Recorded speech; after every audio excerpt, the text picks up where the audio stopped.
사무엘전서 10장 17절에서 25절입니다. 사울이 임금으로 뽑히다. 이스라엘 통치 체제가 바뀌어 간다.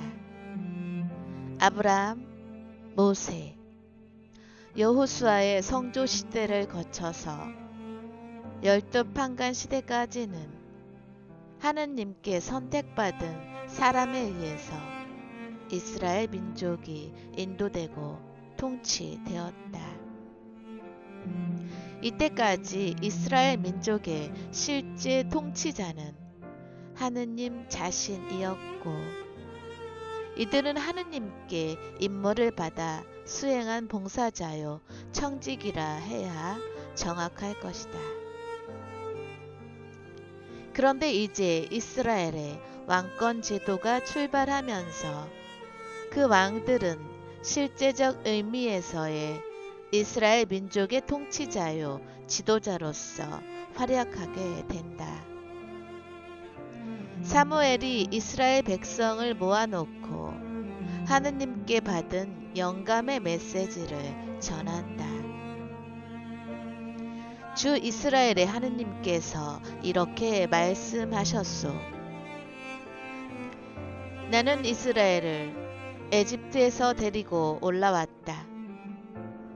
내가 에집트인들의 손에서, 그리고 너희를 억누르던 모든 나라의 손에서 너희를 빼내었다.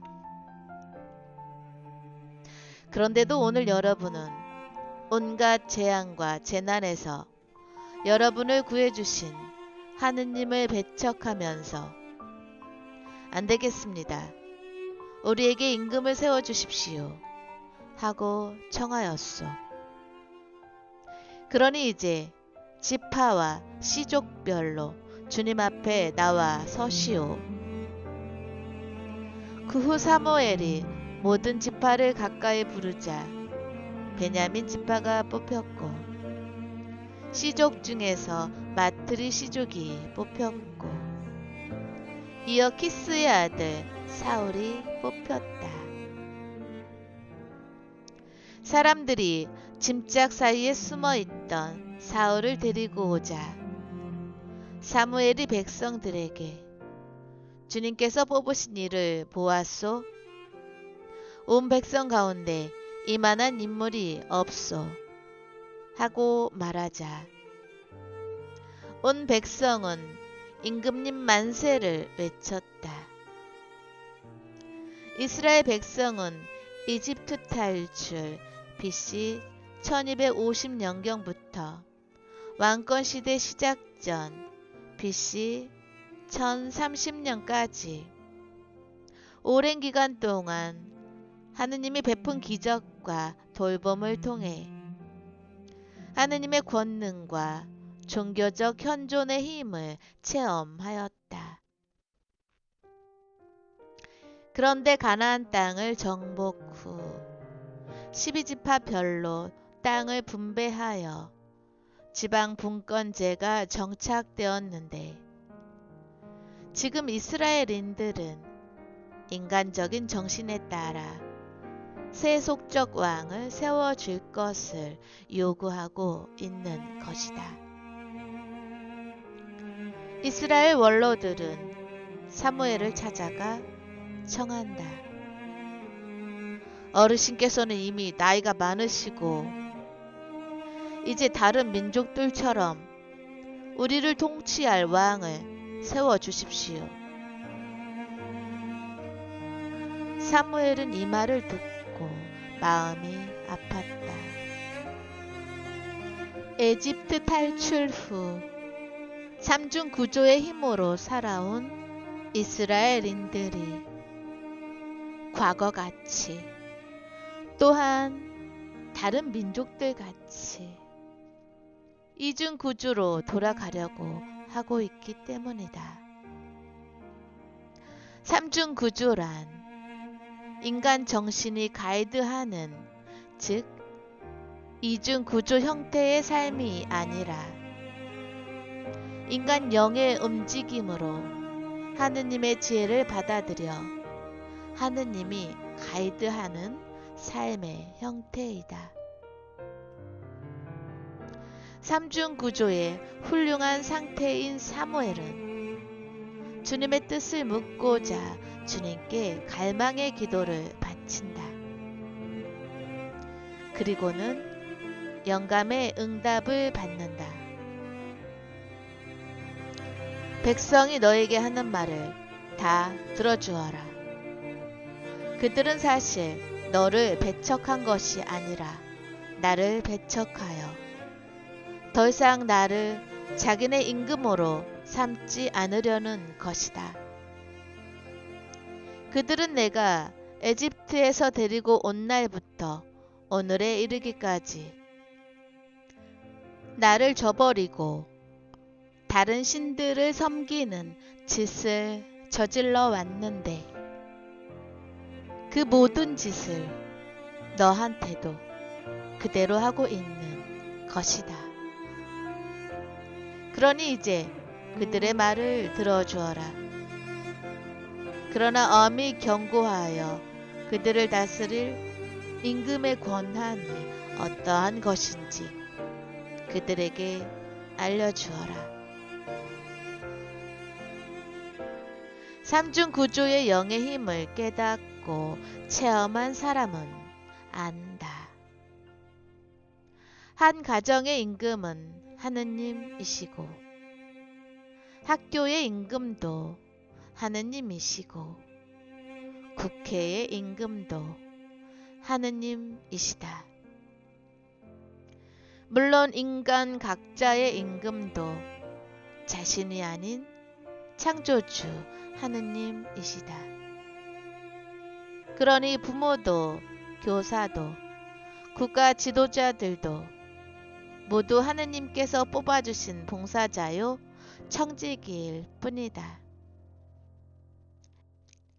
그런데 이스라엘인들은 눈에 보이는 대로 이중구조의 극치인 정신적 판단에 매몰된다.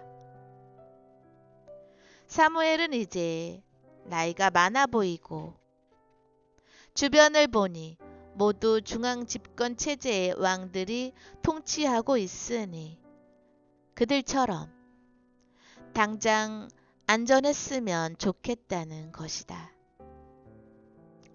이스라엘은 정확히 말하자면 그동안 지방 분권도 중앙 집권 체제도 아닌 하느님께서 직접 통치하시고 인도하시는 초월주의, 삼중구조의 영적인 공명주의 제도 하에서 하느님께 선택받은 봉사자들에 의해 인도되어 왔던 것이다.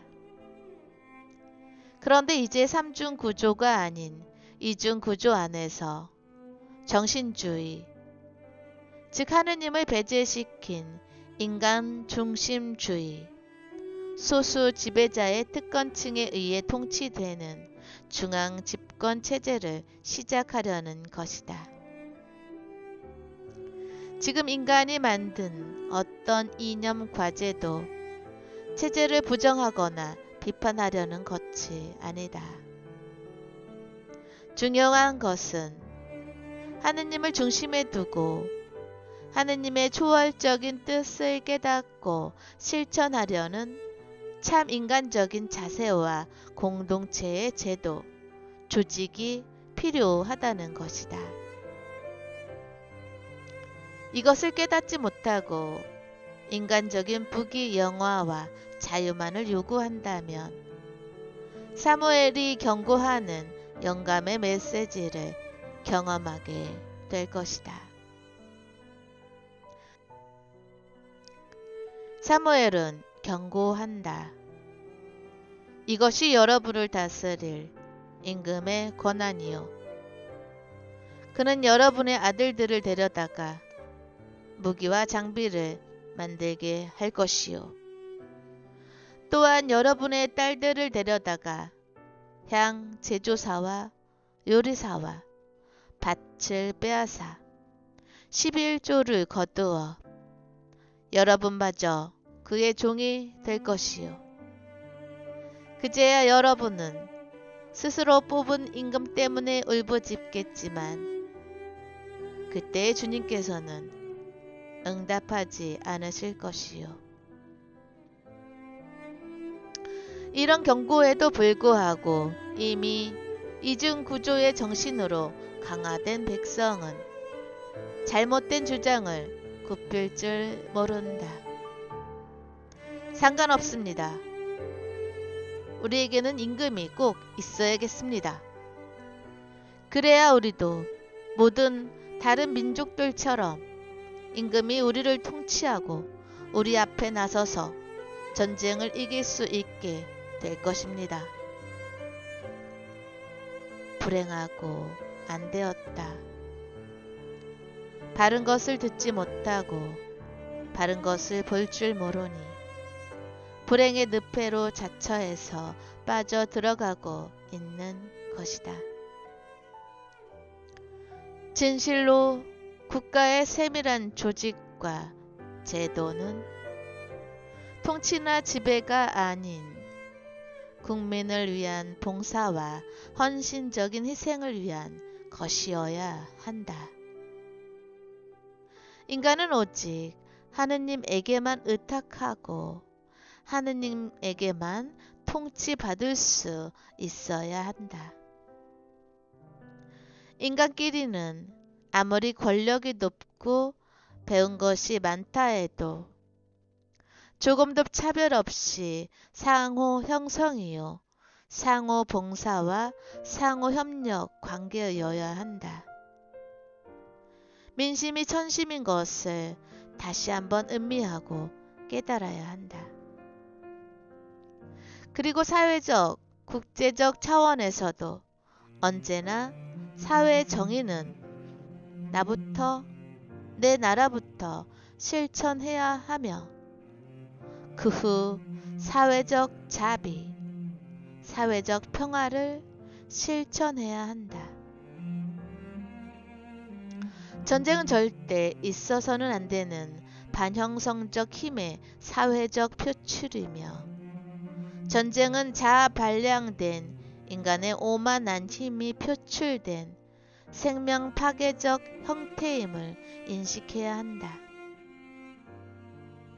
이스라엘의 새로이 출발하는 왕권 시대가 기쁘고 감사하기보다는 불안하고 걱정스럽다는 느낌이 드는 것은 착하고 순수한 삼중 구조의 영이 움직이는 형태에서야만이 이 모든 것이 가능하기 때문이다. 하느님만이 사랑이시다. 우리 인간은 그 사랑을 영을 통해 받아야 사랑이 가능한 구조의 피조물인 것이다.